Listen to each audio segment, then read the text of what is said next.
Good morning. Praise the Lord. Blessing for Nation મિનિસ્ટ્રીથી હું આપનો ભાઈ સેમ ક્રિશ્ચન.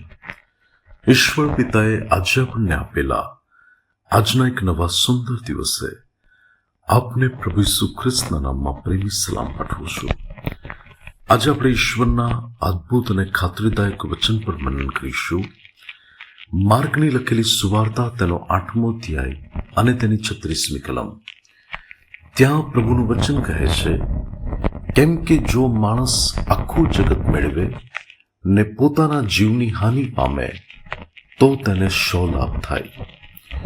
બીજા શબ્દોની અંદર જોવા જઈએ તો માણસ આખું જગત મેળવીને જો તેનો આત્મા નાશમાં જાય તો તેને શો લાભ થવાનો છે. ભલાઓ, આ સંસારની અંદર આજે મોટા ભાગે એવા લોકો છે કે જે લોકો ધન અને સંપત્તિ એકઠી કરવામાં તેમણે પોતાનું મન લગાડેલું છે. આજે માણસોને પોતાના પગારથી સંતોષ નથી અને એટલા માટે તો તેઓ એવી આવક મેળવી રહ્યા છે કે જે આવક એ કાયદેસરની નથી, એવી આવક કે જે લાંચ લઈને લેવામાં આવતી હોય. અને આજે એના લીધે ન્યાય પણ ઊંધો વાળવામાં આવી રહ્યો છે. ચારેય બાજુ જોવા જઈએ તો ભ્રષ્ટાચાર ચાલે છે. લોકો આજે અલગ અલગ માધ્યમોથી કેવી રીતે ધનવાન બની જવું, કેવી રીતે પુષ્કળ પૈસો ભેગો કરવો, એ બાબતોમાં માણસ આજે એટલો બધો વ્યસ્ત છે કે સવારે ઉઠે છે ત્યારથી લઈને રાત્રે સૂઈ જાય ત્યારે પણ તેના મનમાં બસ પૈસો કમાવા માટેની યોજના ચાલતી હોય છે. પરંતુ વાલાઓ, આજે હું આપને પૂછું કે માણસ ગમે તેટલો પૈસો કમાઈ લે, પણ જ્યારે તે મરણ પામે છે ત્યારે તે કયો પૈસો ને કયો મહેલ ને કઈ ગાડી લઈને તે પોતાની સાથે જાય છે. એકવાર એક વ્યક્તિ મરણ પામી તો તેમણે મરણ પામતા એવું પણ કહ્યું કે હું મરી જાઉં તો આટલું સોનું મારી કબરમાં ચોક્કસ મૂકજો. પરંતુ વાલાઓ, એ મરણ પામ્યા પછી એ કયું સોનું તેમની સાથે જવાનું છે? આજે બાઇબલ આપણને તો એવું શીખવે છે કે તમે પૃથ્વી પર તમારું ચિત્ત ન લગાડો, પરંતુ આકાશ ઉપર તમે તમારું ચિત્ત લગાડો. એટલે કે સ્વર્ગ ઉપર, સ્વર્ગની વાતો ઉપર.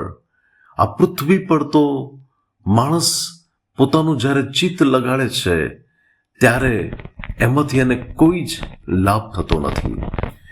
આજનું જો તમે વોલપેપર જુઓ કે જે વચન સાથે બનાવવામાં આવેલું છે, તો ત્યાં પુષ્કળ સોનાના બિસ્કિટ મૂકેલા છે, પુષ્કળ પૈસા મૂકેલા છે, પુષ્કળ હીરા જવેરાત મૂકેલા છે. અને સૌથી મોટી બાબતો જે ખાસ કરીને ધ્યાન દોરે છે કે આખી સોનાની કબર છે, ચારેય બાજુ સોનું. પરંતુ બાઇબલની અંદર જ્યાં સુધી મેં વાંચ્યું છે ત્યાં જે સોનાને આજે આપણે બહુ મહત્વ આપીએ છીએ, 1.5 લાખ રૂપિયે આપણને 10 ગ્રામ સોનું મળી રહ્યું છે.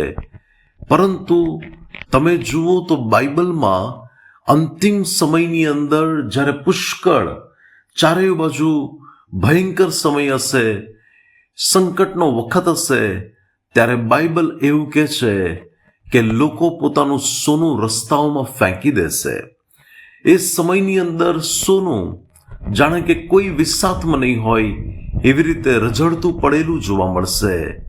કારણ કે માણસો પોતાનો જીવ બચાવવા માટે એ સમયમાં ભાગતા હશે.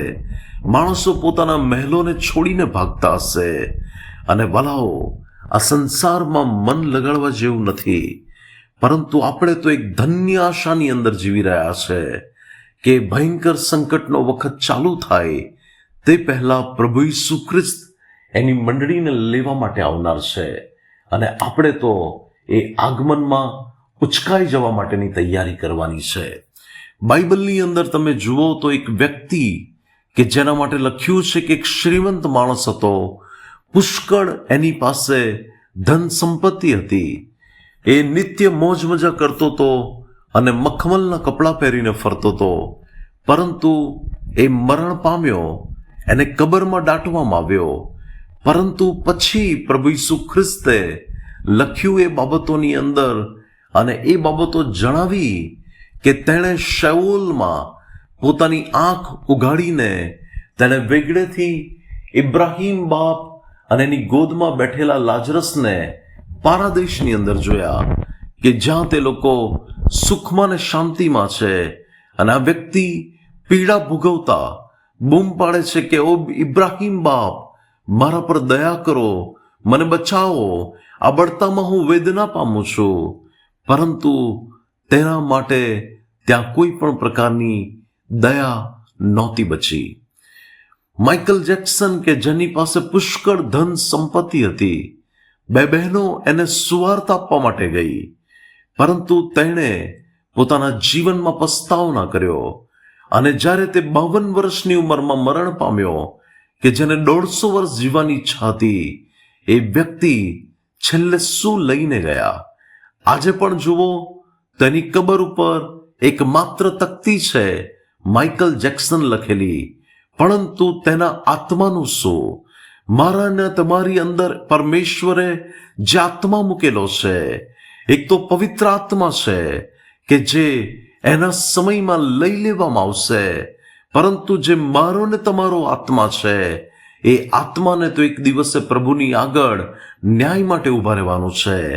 ત્યારે આ સંપત્તિને ભેગી કરીને શું ફાયદો થશે વાલાઓ, જો માણસનો આત્મા સદાકાળ માટે નાશમાં જઈને પીડા ભોગવવાનો હોય?